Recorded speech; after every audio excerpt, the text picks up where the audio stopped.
Am I the a-hole for sending the police to my stepsister's wedding? I, female 32, lost my mom when I was 23. It was by far the most traumatic loss I had experienced. I just couldn't and didn't want to accept her death. It was unfair, untimely, and preventable. I got in therapy and was doing better, but I had issues with my dad's new wife and her daughter who's 25 and just got married weeks ago. We do not have a close relationship, but we were cordial enough to sit at dinner tables. My stepsister treats me as a relative and was as much distant from me. But after my father got sick, we had to see each other a lot. I'm handling his care while stepmom works full-time and stepsister doesn't do much, though she's always visiting when I moved in to help my dad. Before that, I was living with my ex, so returning home was just in time. I brought with me all of my mom's belongings, and my stepsister showed interest in my mom's necklace and asked if she could borrow it to wear it at her wedding. I refused, and she tried every method to convince me, so I had to put it in a place where I thought it'd be safe after my stepmother got involved. As the wedding approached, they both kept convincing me to let my stepsister have it. She bragged about affording a better one, but it was a matter of showing who's in control. I stood my ground and told them how serious I was, so they backed off. I didn't attend the wedding to stay with my dad. I remember wanting to change where I was hiding the necklace while the house was empty, but I found it was gone. After searching for hours, I called my stepmom, and she said not to worry as my stepsister took it and will return it when the wedding is over. But it was clear that I won't see it till after the honeymoon, since she said her daughter was staying at a hotel. I screamed at her to return it, but she argued about not wanting to leave the guests, and the wedding already started. I told her I'd get it myself, but she forbid me from coming, saying she'd have to keep me out of wanting to make a scene. So, I called the police and explained to them what was happening. I informed them my stepsister intended to leave for her honeymoon with my property. The police were sent to where the wedding was being held, and they were able to retrieve the necklace from my stepsister. She and my stepmom were in shock and livid. She, stepmom, returned home and kept shouting at me, calling me petty and crazy to send the police to my stepsister's wedding, ruining it and humiliating them over a piece of jewelry. She was screaming at my sick dad, telling him to handle me after the stunt that I pulled at the wedding. I defended myself, saying I only wanted an item that belonged to me, that they took without permission, returned. She argued further that I could have waited to get it back, but I chose to burn the bridge with my stepsister and said that she considers me dead after this. She said stuff I can't mention here, but all I can say it was a bad night. I might have overreacted by getting the police involved, but I had no guarantee of getting the necklace back since I have experience with them in the past. Am I the a-hole? Now for the top comments. Not the a-hole. Don't want the police at your wedding? Don't steal your stepsister's necklace and then brag about it. Seems easy enough to me. OP, your stepfamily is a pit of a-holes. May I suggest a safety deposit box at a bank for your precious items? I just said the same thing. How stupid can stepsister be to steal something, make it known she stole it, then not expect to be held accountable for theft? Yes, but also, am I the only one wondering how awesome this necklace must be to risk it? I'm expecting a sapphire diamond collar of at least 2 inches. Not the a-hole. They took your late mother's property and tried to flip it on you like you burned the bridge? Get out of here with that mess. You are not the a-hole in any way, shape, or form. Good riddance.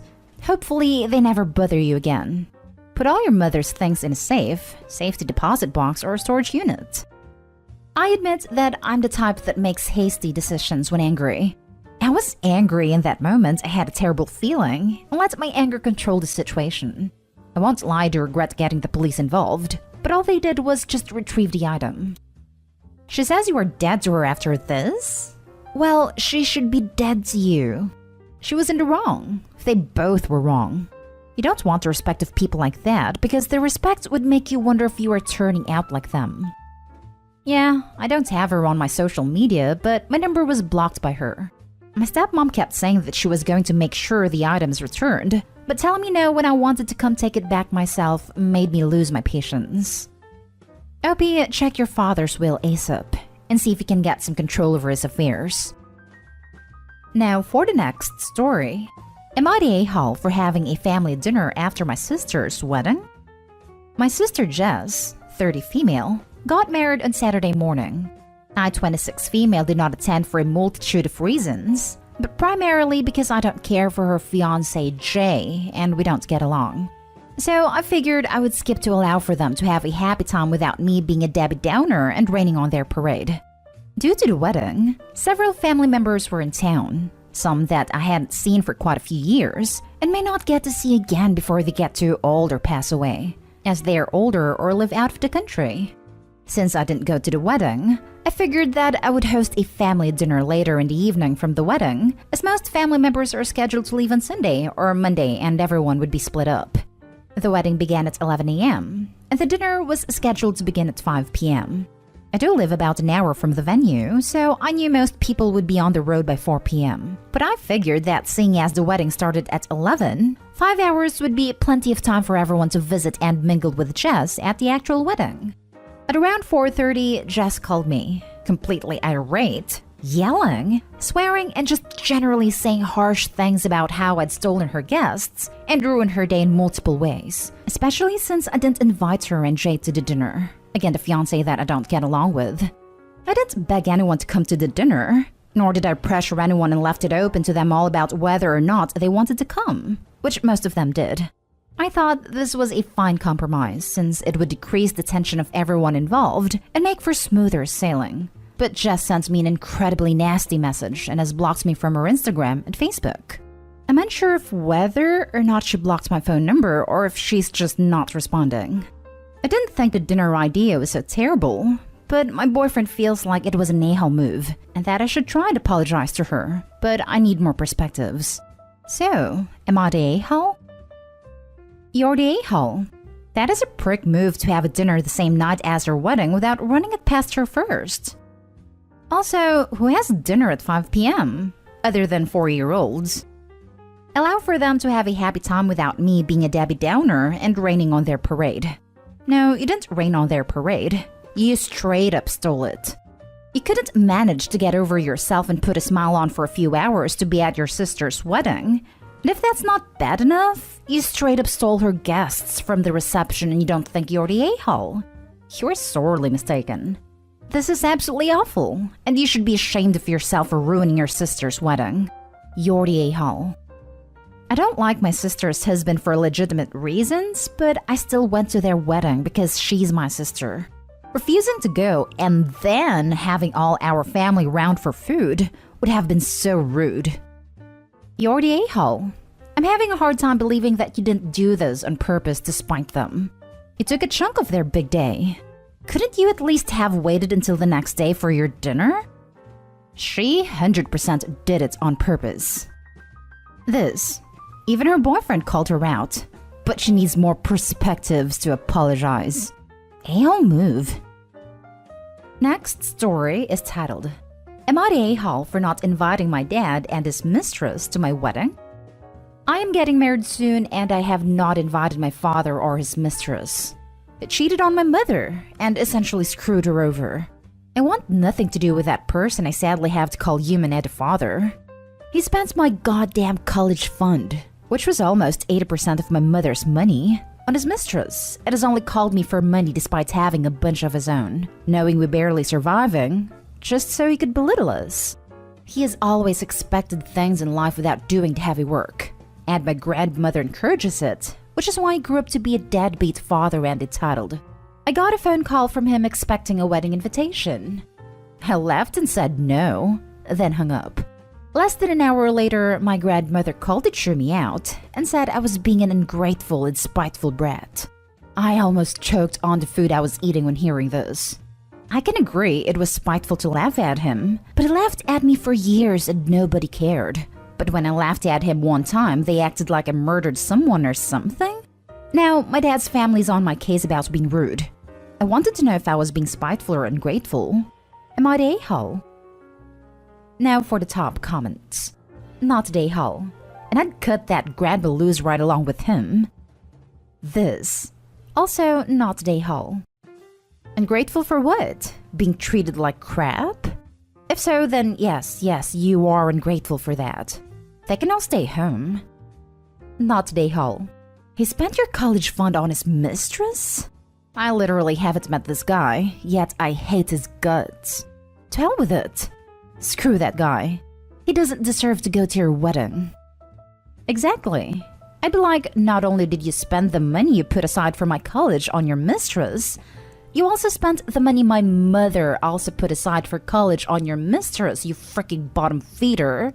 Get screwed. And block grandma too. The a-hole apple didn't fall very far from the a-hole tree. Not the a-hole. Not the a-hole. Your wedding, your guests. You're not obligated to extend an invitation to anyone you don't want there. It doesn't even matter if the person in question is family, friend, niece, or in this case, an a-hole. You don't want them there? Done. No invitation. That is all. Not the a-hole. Start hanging up on your toxic grandma too. Now for the last story. Am I the a-hole for inviting my whole family to my wedding because of my cousin's joke? Joke is in quotes because I don't know what to call it. Something my cousin said is dividing my family. My partner, 22 female, and I, 24 male, are getting married in 6 weeks. She's Eastern European and I'm from Spain, where we live. We're having a small wedding with less than 15 people invited. Just our families and one close friend. This is partially because of COVID, but mostly because we prefer it that way. Last week I was spending time with my family, and my cousin, 25 male, starts to talk to me about the wedding. He says congratulations, but he says it with a smirk on his face, and it sounds like he is taking the piss. I tell him thank you, but ask what is so funny. He's asked me literally, how much did she cost? While my jaw basically hit the floor. I ask him what is he talking about. It makes it even worse. He says, I'm thinking of getting a Slavic girl myself. I was so shocked I couldn't find any words. I just started muttering, I'm leaving, over and over again as I put on my shoes to leave. I don't remember any of the words he said to me after that. My family has made some distasteful jokes about my interethnic relationship before, but never jokes about trafficking before. When he said that, it made me furious. It didn't sound like he was joking. Even if he was, I feel that it crossed a line. I didn't know how I was going to tell my partner, but I knew that I wasn't going to allow my cousin in the same room as her anymore. After driving for 90 minutes to get home, I had enough time to think about it. I called my cousin and told him he is no longer invited to the wedding. The next day, I got spammed with calls, texts, and voice messages from my parents, uncle, and sister telling me that I'm overreacting over a joke and causing divide in the family. So I told them all that they're also uninvited. My parents are not contributing to the cost of the wedding. They gave us €1,000 for an engagement gift, but after being uninvited, they demanded it back. Even though I feel that you shouldn't be allowed to take back a gift, I gave it back to avoid drama and to tell them that we don't need their money. I don't think I'm overreacting because it's not fair to my partner to have people there on her big day who think that way about her. Even though my family make half of our total guests, I don't want anybody there who feels that way. I'm okay with having none of them there. Am I overreacting / am I the a-hole? Edit. It looks like there is some confusion. I didn't uninvite the rest of my family just because he said the joke. I did that because they were defending the joke and saying he shouldn't lose his invites because of it. Not the a-hole. They crossed a line and disrespected your wife. They don't need to be there. They didn't just disrespect his to-be wife. They disrespected Opie. It says a lot about them that they think that lowly of him. They also disrespected victims of actual human trafficking by making their situations the butt of an unfunny joke. Not the a-hole. Your wife is about to become your most important family. Your chosen legal family. Her over everything. Hell, even if they were in a domestic partnership or dating, this would still be unacceptable. Not the a-hole. The comments your cousin and family make about her is very disrespectful. You're not overreacting at all, and if they can't see or understand that what they are saying is not okay, then they don't need to be there. If things were the other way around, I'm sure they would be upset if things like that were said to them. Super not the a-hole. It may not mean much to you, but I'm proud of you for standing up for yourself and your future wife this way. Anyone who thinks this is some joke does not have a real place in your life. And apparently this is not even a one-time thing, just a horrifyingly egregious example. Some soul-searching and heartfelt apologies are in order on their side. Am I the a-hole for kicking my stepson out after he tried stealing my necklace while I was asleep? My stepson, 19, got kicked out of his mother's house after stealing and selling a very expensive item from her husband. He was going from a friend's house to another till my husband brought him in. I wasn't thrilled to have him in the apartment given his reputation, but he was almost homeless and needed help, so I agreed to let him stay with us till we worked something out with his mom. Truth be told, he's pretty respectful. Helped with chores, washed ours in the neighbors' cars for cash, so I thought he had changed. But something strange started happening. My 3K necklace disappeared once, and I accidentally found it in the bathroom cabinet. Then it disappeared again and I was lucky to find it, but it was somehow hidden under the couch when I found it. I started realizing that my stepson was attempting to steal the necklace, but I kept finding it when he'd hid it. So I decided to wear it to keep it safe. Monday evening, I was napping in my bedroom while my husband was at work. I fell into deep sleep, then suddenly got waken up by feeling someone's fingers on the back of my neck. I found my stepson trying to open my necklace's clasp. I was lying on one side and I turned and saw him. I started panicking and he took some steps back, telling me to calm down. I sat up and yelled, asking what he was doing, and he started stuttering. I figured he was trying to steal the necklace from me. I yelled at him to get out, then called my husband crying. My husband got home and tried to work the situation out by making his son apologize, but I said I won't have him here any longer. I don't feel safe anymore after he tried to snatch my necklace while I was sleeping. And this wasn't even the first time he tried to steal the necklace. My husband said his son had nowhere to go and it'd be cruel to kick him out, but I demanded that he leave. I went to a friend's house, and my husband got back and picked a fight with me about how I'm putting him in a position to choose between his son and me. He kept convincing me to let him return and promised to make him swear he won't do it, but I refused. I'm honestly worried and cannot be sleeping with both eyes closed with a son in the house. Am I justified in my action? Now for the top comments. Not the a-hole. 3 possible scenarios. 1. He's stealing and selling things to pay for his secret habit. 2. He's stealing and hiding your necklace to mess with you and make you feel crazy. 3. He has a touch of kleptomania and if so, needs to get some help. No matter what, he should not be allowed back in your house. He has shown an alarming willingness to steal your things. Right off your neck, no less. I would go with the latter. He ain't acting in a logical way. If he were stealing to finance a secret addiction, he wouldn't risk being this obvious. I would tell the dad to take the kid for a mental evaluation, as this is really odd. With kleptomania, would he keep trying to steal the same thing, and always an expensive thing? Because that seemed to have been the issue previously. He stole an expensive item from his step-parent. So I sort of wonder if it's the only expensive thing in the house or the only expensive thing the step-parent owns.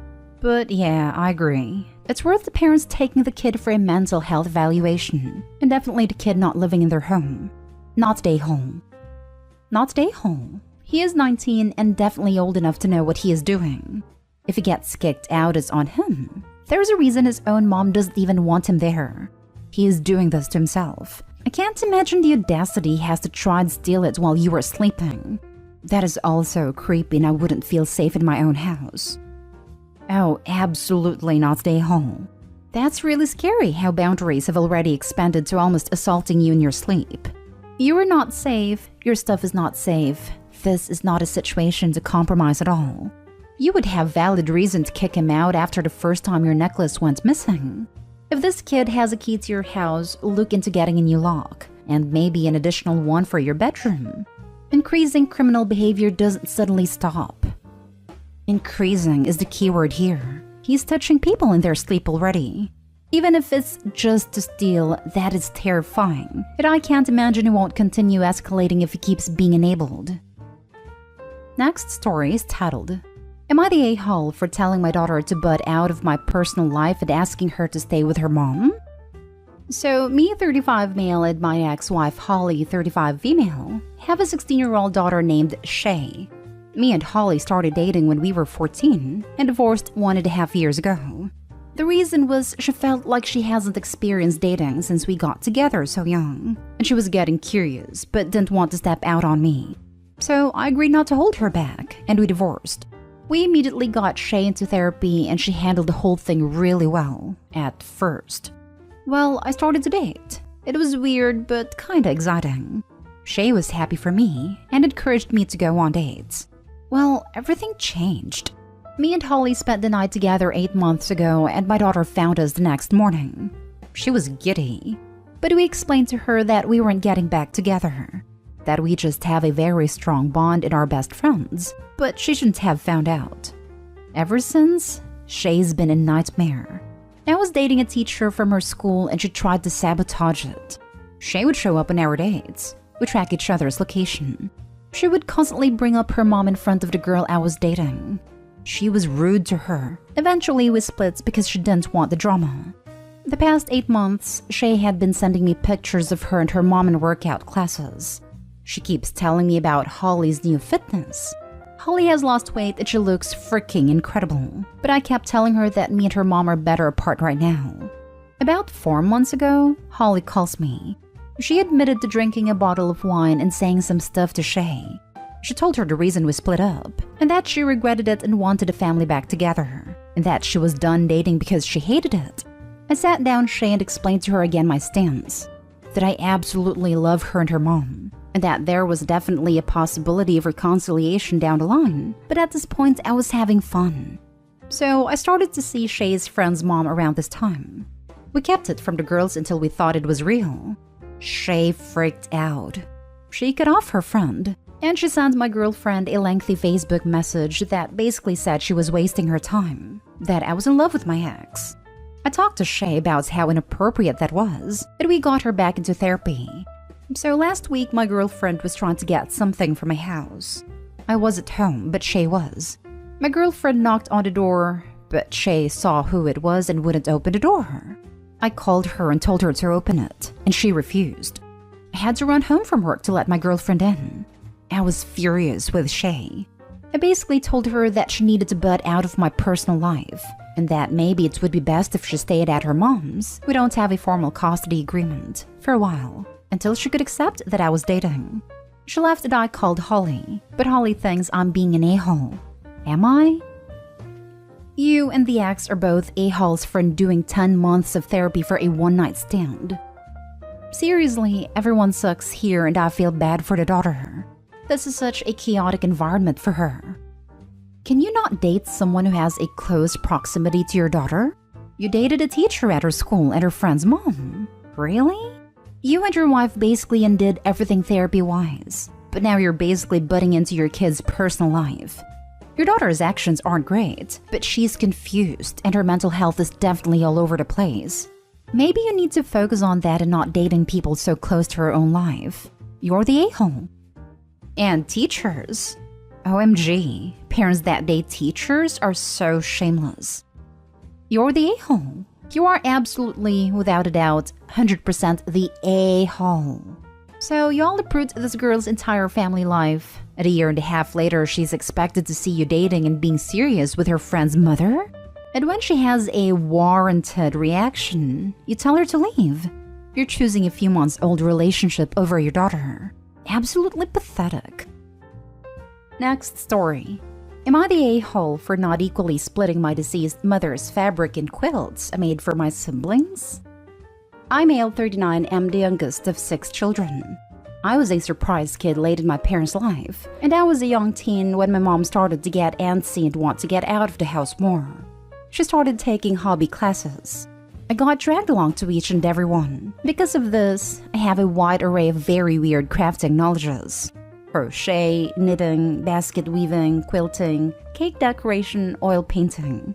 While I'm not a master of any of them, I'm fairly competent. After my mother died, I started using her old crafting supplies to make gifts for my siblings out of her things. Everyone got an afghan, scarf, egg basket, etc. It was my way of making sure mom was still there every year. The quilts are where things get a little hinky.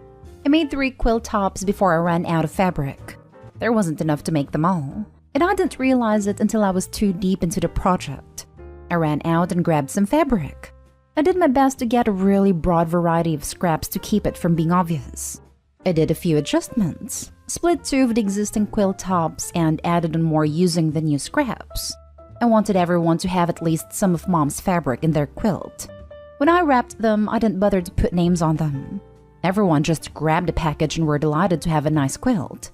It was the last of my mother's on crafting projects, and I was glad to be finished with them all.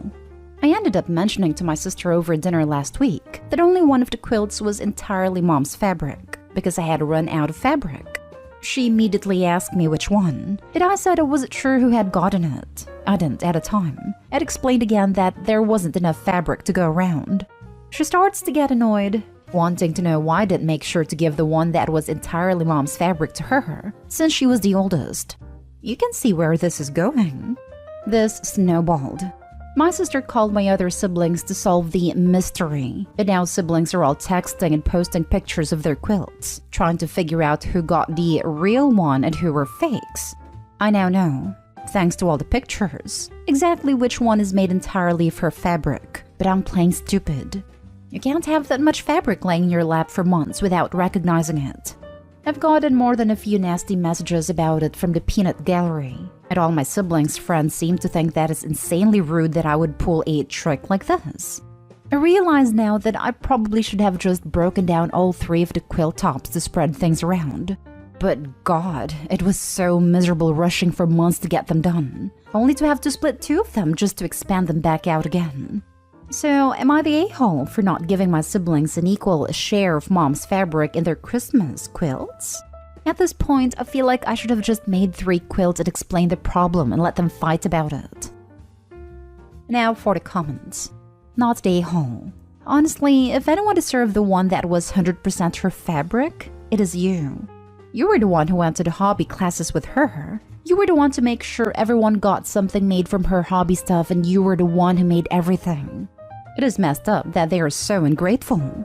Petty says to take back all the quilts and keep them for yourself. Opie's siblings sound so lame, petty, and ungrateful. This is such a sad thing to obsess and fight over. Each quilt has a piece of their mother's fabric, but sadly no good deed goes unpunished. The sister who started this mess sounds like a selfish busybody, since she was okay with the fabric being spread out but thought she was entitled to the full fabric quilt. At least Opie now knows who not to share her secrets with. 100% ungrateful. Personally, mostly because I'm petty, I would ask for all the quilts back so that I could figure out which one is missing the fabric. Then tell the siblings to swivel. Due to their ungrateful, spoilt reactions, they aren't getting the quilts back. Treat them like the children they are acting like. If you kids can't decide and share, then I'll take them away. Now you don't have to argue. If you want them back, then you have to make me a quilt of the same quality to see how much time and effort I had to put in to make these gifts for you. You're absolutely not the a-hole, but here's your mistake. I ended up mentioning to my sister over dinner last week that only one of the quilts was entirely Mom's fabric. Loose lips sink ships. Cliché but true. There was no reason to bring up the fact that only one quilt had all of Mom's fabric. No one had noticed, so you shouldn't have said anything. Did you think your sister was going to go, "Oh, cool," and leave it at that? I don't even know your siblings, and I could have told you this was going to get real petty, real fast. No good deed goes unpunished, Opie. But it's not on you to patch this up, though. They'll get over it, eventually. Furthermore, if they want to play the who deserves to get the most of Mom's fabric game, isn't it obvious? Hint, none of them. That was definitely my mistake, yeah. The conversation had turned to what my plans were for next Christmas since all of the crafting supplies had been used up. I was going to make and decorate a cake for everyone. Between running low and whatnot, yeah, I shouldn't have said a thing. Now for the last story. Am I the a-hole that I won't rent to my nephew? I bought a home when I was out of college. It's a 3-bedroom home, and for the last 20 years, I have rented rooms to young professionals and interns near a tech hub. My nephew Jack is in his 30s and bounced around from job to job. My mother and my sister, his mother, want me to rent it to him at a discount because he wants to move the area. I already have 2 tenants, both around 22, and both are women. Jack has had issues with dating and with women. Reddit would put him as a neckbeard, so I don't want him to rent from me or be around my other tenants. Jack argues about the most ridiculous things.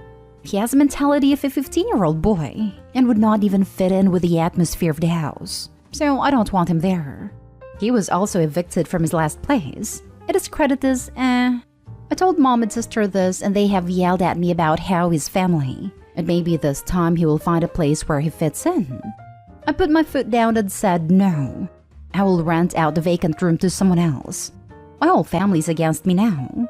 I don't want Jack living in my house because I know he's going to be an issue. It's going to be tough for him because he doesn't have a degree, and it's in an area that most jobs there require one. My mom, his grandma, keeps saying I should give him a chance, but in giving him a chance it may be hard for me to move him out, especially since he's already been through the eviction process once. I don't want him to rent from me or be around my other tenants. Enough reason right there, not day home. An eviction offense? Hold him to the same standards you would for normal tenants. Secure your investments. You know he won't leave without a fight already. Let him continue to live in his mom's basement. Agreed. This is a business decision, so the situation should be looked at from a business standpoint. If OP's family is so put off, they can buy a house and rent to the nephew at a discount. It really takes some gall to try to dictate to other people what they do with their own property/money. Also, if he is as neck-beardy as OP claims, then it could be a situation where the other two tenants move out to get away from him. So is the family going to step in and make up that loss of income themselves? Doubt it. OP is totally not day home and in the right. Family can get stuffed. Not day home. Don't mix family and business. Further, even if you did like the dude, if mom and aunt were so keen on him getting a discount, they should pay the difference. But even if they offered, still sounds like a no-go. Cause if he's a neckbeard, he is 1, going to drive away your other tenants, and 2, be a pain in the butt to deal with. Maybe the mom and aunt can rent the whole house from you for him to live in, so he has somewhere to live and you don't lose any income. Not stay home. If they're so concerned, he should live with them. Also, thank you. Looking out for your tenants is especially wholesome, even in the face of family backlash. Question, how the hell is he going to fit into a very young, professional, educated crowd? Doesn't get along with women, while women live there. No. Argues about everything. There are people who are going to know more than him and he is going to argue. No. Is your family loony? They think he hasn't found his place in life yet. Christmas? He was yelling at everyone to invest in crypto and calling people stupid who disagreed with him. I'm not going to run to him after this many anti-A responses. I get tunnel vision with my family, but they are making it look like I'm the crazy one in this.